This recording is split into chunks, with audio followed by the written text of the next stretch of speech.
우리가 살아가고 신앙생활을 하는 궁극적인 이유는 하나님만을 찬양하는 것이요, 나를 구원하신 하나님만을 감사하며 그분께 영광을 올려드리는 것입니다. 그런데 코로나가 우리 생활에 오래됨에 따라, 지속됨에 따라 우리가 실속 있는 예배, 좀 더 편리한 예배가 우리의 삶에 있고, 우리가 또 그런 예배가 자연스럽게 젖어들고 있는 것은 아닌가 걱정스럽기도 합니다. 그래서 우리는 오늘 말씀을 통해서 좀 잘 생각해 볼 것이 있습니다. 나는 어떤 예배를 드리는가? 나는 어떤 예배를 드렸을 때 가장 감사하고 은혜로운 예배라고 생각하고 있는가? 이것을 좀 질문해 보면서 오늘 말씀으로 나아갔으면 좋겠습니다. 우리는 진정으로 하나님만을 높이는 예배자가 되기를 원합니다. 아멘. 그로 인해서 하나님의 영광이 되고 하나님의 기쁨이 되어서 끝까지 오직 주님만을 드러내는 귀한 사람들이 되시기를 간절히 소원합니다. 본문의 배경을 살펴봅니다. 이제 사울은 죽었고 다윗에게 대항할 사람도 없었으며 이스라엘에서는 이제 누구도 다윗을 왕이 아니다라고 말할 수 있는 사람은 없었습니다. 그런데 아직 그에게 무엇이 없었습니까? 하나님의 법궤가 없었던 것이죠. 그래서 다윗은 생각했습니다. 많은 사람들이 내가 왕이라고 이제 생각을 하고 있을 것이다. 그런데 나에게 보여질 법궤가 없구나.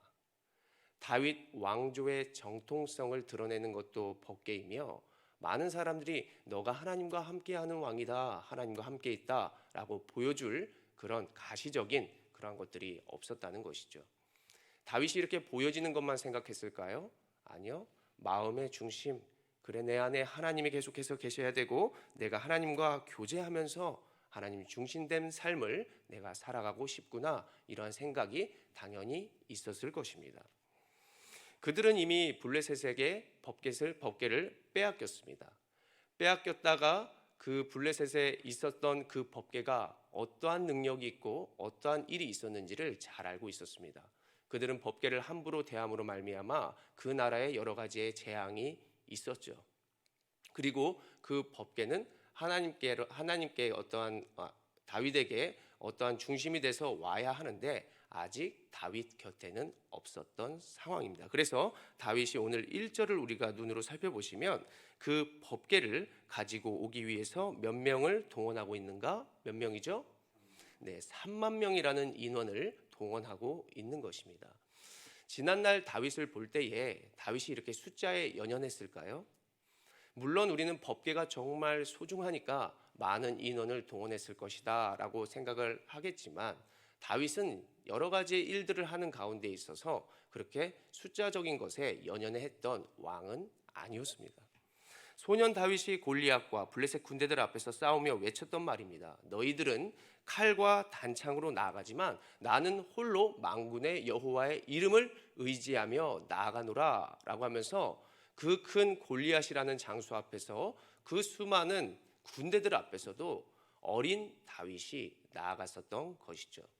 그런데 그가 오늘 3만 명을 동원한다라고 하는 것은 많은 성경학자들도 해석하기를 그가 보여지는 것에 굉장히 관심이 많았다, 그렇게까지 할 것은 없었다는 것입니다. 그의 위대함에 따른 마음의 감정이 앞선 것이고 그에게 보여지는 정치적인 의도가 있었던 것입니다. 그리고 오늘 한번 3절을 우리가 읽어보길 원합니다. 6장 3절입니다. 시작. 그들이 하나님의 궤를 새 수레에 싣고 산에 있는 아비나답의 집에서 나오는데 아비나답의 아들 우사와 아요가 그 새 수레를 모니라. 아멘. 사무엘상 7장을 보면 기럇 여아림 사람들이 아비나답의 집에 그 법궤를 옮겨서 20년 동안 잘 지켰다, 그리고 구분되어서 그 여호와 하나님을 잘 섬겼다라고 말씀하고 있습니다. 이 말인즉슨 하나님의 명령대로 그에게 합당한 자가 잘 구분해서 모셨다는 것이고 그들의 삶이 다른 사람들보다는 구별된 그런 온전한 모습으로 나아가고 있었다는 것입니다. 그들이 왜 이렇게 했습니까? 출애굽기와 민수기에서는 그 법궤를 어떻게 해야 한다라고 잘 설명해 주고 있었기 때문입니다.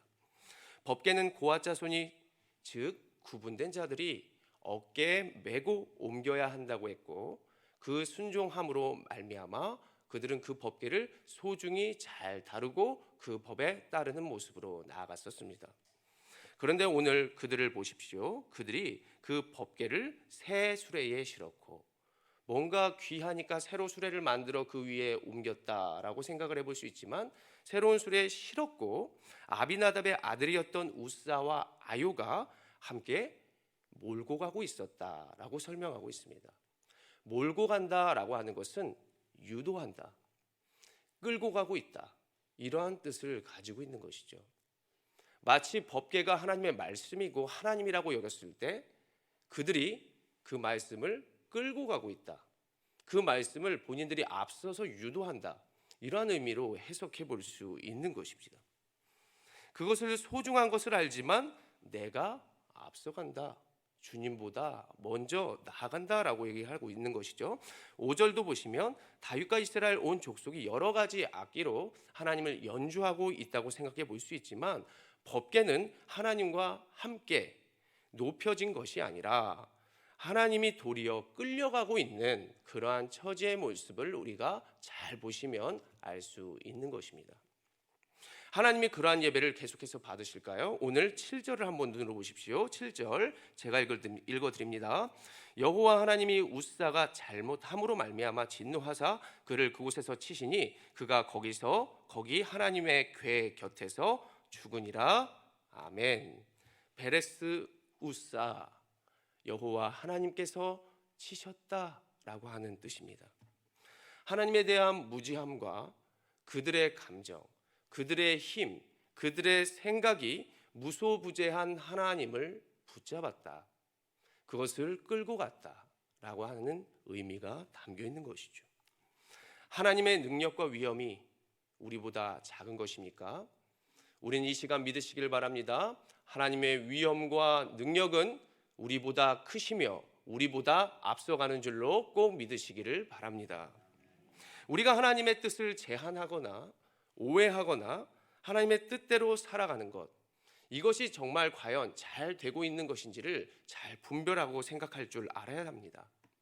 그래서 우리가 무엇으로 예배를 하고 있는가, 무엇을 선택하고 있는가, 예배를 드릴 때 나 중심이 아닌가, 무엇을 위하여 예배하며 내가 어떤 선택을 무엇으로 하고 있는지를 우리는 우리의 삶 가운데 잘 돌아봐야 하는 오늘인 줄로 믿습니다.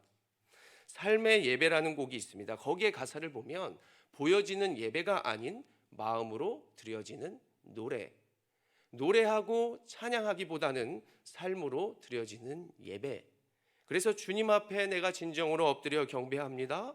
나의 모든 삶과 나의 뜻이 말씀 앞에서 순종하는 삶의 예배를 드리기를 원합니다 라고 하는 그러한 가사가 생각납니다. 우리의 보여지는 화려함과 나의 실력이 아니라 그분의 진정한 말씀 안에서, 진정한 교제 속에서 살아가는 우리의 삶이 되시기를 간절히 소원합니다. 하나님을 택하여 살아가는 것이 때론 두렵고 힘들 수도 있는 것이지만 나는 그것을 도리어 택하겠습니다.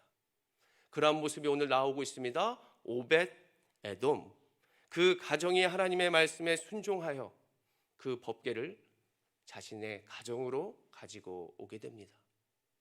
하나님의 말씀대로 사는 것이 때론 힘들고 그 법궤를 잘못하면 내가 죽을 수도 있고 두려워 떨 수도 있는 것이지만 그 두려움이 도리어 자신의 가정 가운데 하나님의 경외함이 되어 잘 모시고 섬겼더니 그 가정에 복이 있더라라고 하는 것이죠.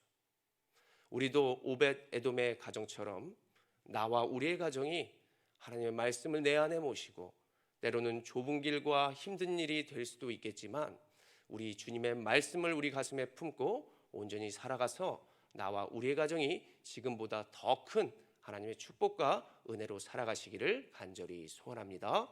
기도하겠습니다.